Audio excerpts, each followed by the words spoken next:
JUIF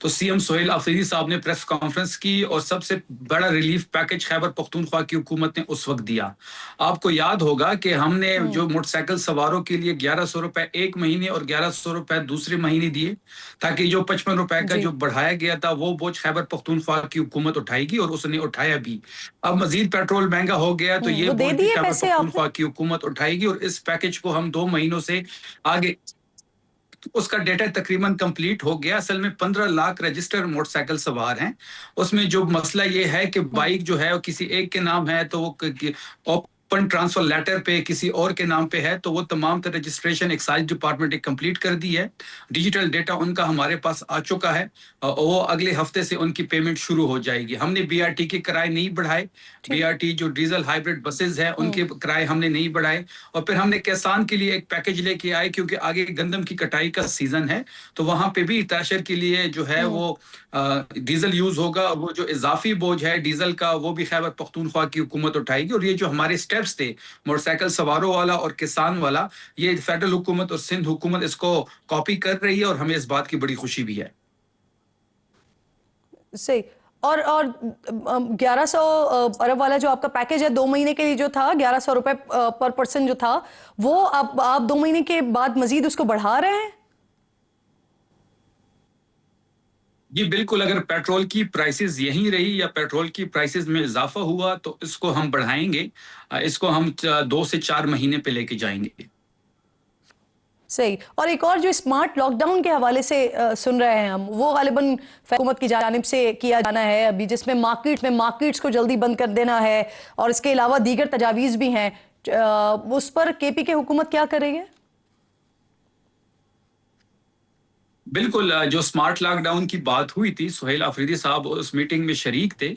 Sohail Afridi صاحب نے بڑے کھل کے اپنی جو ریلیف ایکٹیویٹیز ہے وہ بھی سامنے رکھی, اور سمارٹ لاک ڈاؤن کی مخالفت بھی خیبر پختونخوا کی حکومت نے کی. ہم یہ سمجھتے ہیں کہ کووڈ کے جب آیا تھا تو عمران خان صاحب کی جو پالیسی تھی لاک ڈاؤن کے حوالے سے وہ بڑی کامیاب تھی, پوری دنیا اس کی متعارف تھی. تو سمارٹ لاک ڈاؤن سے غریب کا چولہا بجھے گا, اسمارٹ لاک ڈاؤن سے غریب پہ مزید بوجھ بڑھے گا. تو ہم ایسی کسی پالیسی کا حصہ نہیں بنیں گے, نہ ہم سپورٹ دیں گے جو عام آدمی کے خلاف ہو. عام آدمی پہ مزید بوجھ ہم نہیں چاہتے کہ یہ حکومت مزید اس پہ بوجھ ڈالے. صحیح, آپ کہہ رہے ہیں اسمارٹ لاک ڈاؤن کا آپ حصہ نہیں بنیں گے. ایک اور بھی اہم معاملہ ہے, شفیع فرمائیے, مراد سعید صاحب کی جو نشست خالی ہوئی اس پر اب 23 اپریل کو الیکشن ہونا ہے, تو نشست کے لیے کون ہوگا پاکستان تحریک انصاف کا امیدوار؟ دیکھیں 23 اپریل کو الیکشن ہونا ہے, اور آپ دیکھیں گے کہ کل منڈے سے ہمارے جو کارکنان ہیں وہ سینٹ کے لیے اپنے کاغذات بھی جمع کر رہے ہیں, اور ایک کمیٹی بھی بنائی جا رہی ہے, پارلیمنٹری کمیٹی. وہ فیصلہ کرے گی کہ سینٹ کا ٹکٹ کس کو دیا جائے. اس کے سامنے تبوں کو بلایا جائے گا, ان کا انٹرویو ہوگا, اور وہی فیصلہ کرے گی. اور عرفان سلیم صاحب سے جو پارٹی نے وعدہ کیا تھا وہ وفا ہوگا اس بار؟ عرفان سلیم صاحب بھی اسی کمیٹی کے سامنے پیش ہوں گے, وہ بھی ہمارے امیدوار ہیں. عرفان سلیم صاحب بھی منڈے کو اپنے کاغذات جمع کریں گے, اور وہ کمیٹی کے سامنے پیش ہوں گے انٹرویو کے لیے. اور ان کے ہمراہ باقی جو ہمارے کینڈیڈیٹس ہیں, فیض الرحمان صاحب ہیں, اس کے ساتھ ساتھ دیگر ہمارے جو کینڈیڈیٹس ہیں سارے جو ہے منڈے کو اپنے کاغذات جمع کرنا شروع کر دیں گے, اور پارلیمنٹری بورڈ جو بھی فیصلہ کرے گی تمام ایم پی ایز اسی کو ووٹ دیں گے. صحیح. اور یہ کتنے امیدوار ہیں شفیع صاحب؟ ابھی تقریباً جو لسٹ یا جو ہم سے رابطے میں ہیں وہ تو 6 سے 7 لوگ ہیں. اس میں مزید اضافہ بھی ہو سکتا ہے, اور سارے تحریک انصاف کے کارکنان ہیں. عرفان سلیم صاحب ہو, فیض الرحمان صاحب ہو, یا پھر دیگر ہمارے سجاد بنگش صاحب ہو, یا وقاص اورکزئی صاحب ہو, یہ تمام جو ہے کارکنان ہیں پاکستان تحریک انصاف کے.